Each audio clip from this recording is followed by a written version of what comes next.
Assalamualaikum warahmatullahi wabarakatuh. Bismillah, alhamdulillah, salatu wassalamu ala rasulillah Sayyidina Muhammad ibn Abdillah, la hawla wa la quwata illa billahil aliyil azim.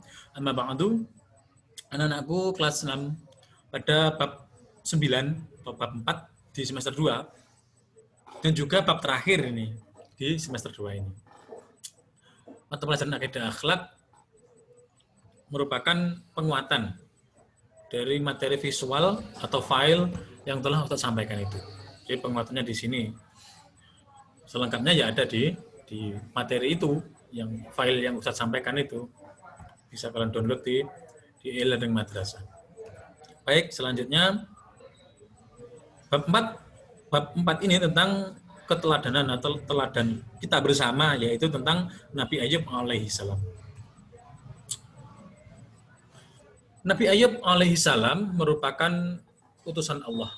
Nabi Ayub merupakan nabi dan rasul Allah Subhanahu wa taala kepada umat manusia. Terkenal sebagai teladan dalam kesabaran. Jadi bila nanti dicontohkan apa itu nabi dan rasul yang memiliki kesabaran, maka jawabannya adalah Nabi Ayub. Nabi Ayub itu adalah nabi dan rasul yang terkenal dengan kesabarannya di dalam menghadapi ujian dari Allah Subhanahu wa taala. Selanjutnya, ujian Nabi Ayub itu bertubi-tubi. Mulai dari yang pertama apa itu? Musnahnya atau hancurnya rumah dan harta kekayaannya.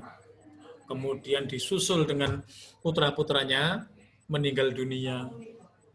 Setelah itu Nabi Ayub mendapatkan ujian berupa apa itu ya, penyakit kulit yang dideritanya, yang menyebabkan dijauhi oleh saudaranya, oleh para tetangganya, dan bahkan istrinya sendiri pun meninggalkan Nabi Ayub.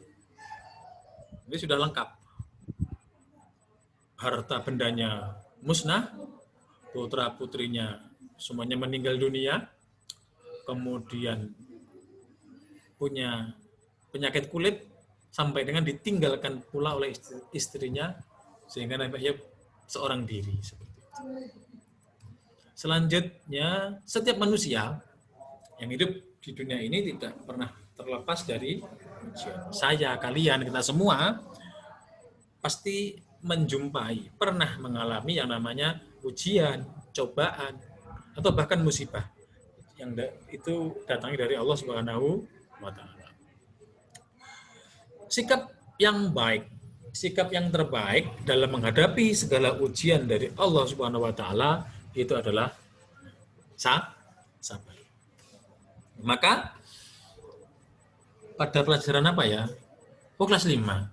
Maka dalam Al-Qur'an Allah berfirman, ketika kita menghadapi ujian, cobaan, musibah, maka qalu inna lillahi wa inna ilaihi raji'un. Allah mengajarkan seperti itu. Maksudnya bagaimana?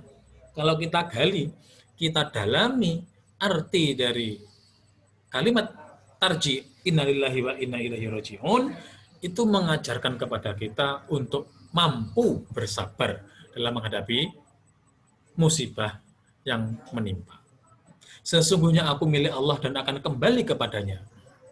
Itu pernyataan hamba ketika mendapatkan musibah, cobaan, ujian.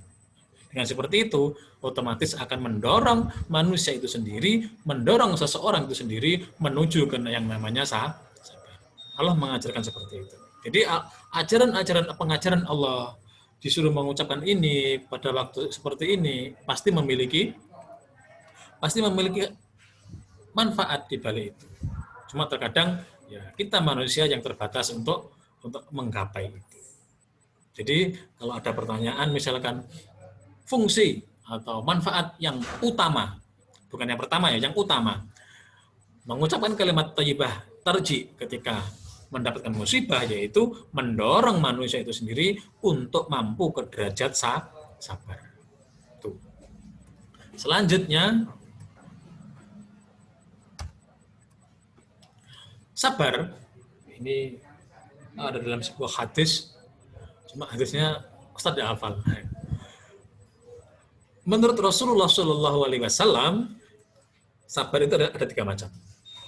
Yang pertama adalah sabar dalam menghadapi ujian, dalam menghadapi musibah dari Allah Subhanahu Wa Taala, dengan mengucapkan kalimat thayyibah, innalillahi wa inna ilaihi raji'un.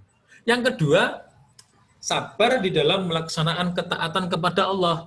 Bangun pagi, sholat subuh, ngantuk-ngantuk siang hari, sholat duhur, enak bermain, enak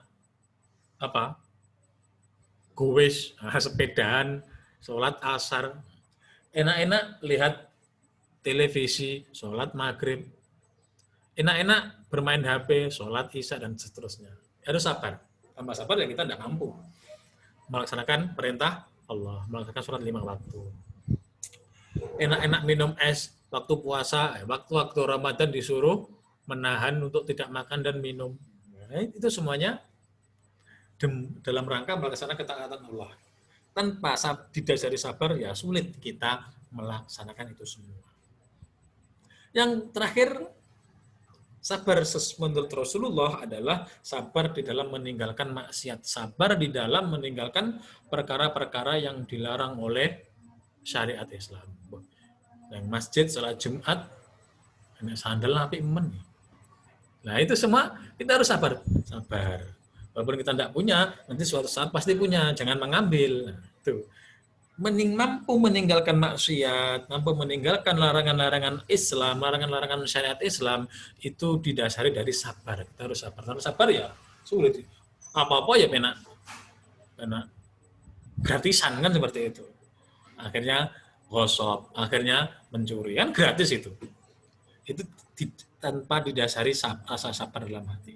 Lagi sesuai sabda Nabi Muhammad SAW, sabar itu ada 3, yaitu sabar saat tertimpa musibah, sabar di dalam melaksanakan sholat, puasa, artinya ketaatan kepada Allah, dan yang ketiga adalah sabar meninggalkan larangan-larangan syariat Islam. Tuh. Setiap manusia yang bersalah dan berdosa wajib bertobat kepada Allah. Itu sudah tentu ya. Ini ada pada bab 1 kelas 6, yaitu kalimat thayyibah istighfar. Tidak perlu ulangi lagi, karena sudah jelas di sana. Selanjutnya habis ya. Oh ya, habis. Nah, mungkin itu yang bisa Ustaz sampaikan, kurang lebihnya mohon maaf. Ustaz akhiri, assalamualaikum warahmatullahi wabarakatuh.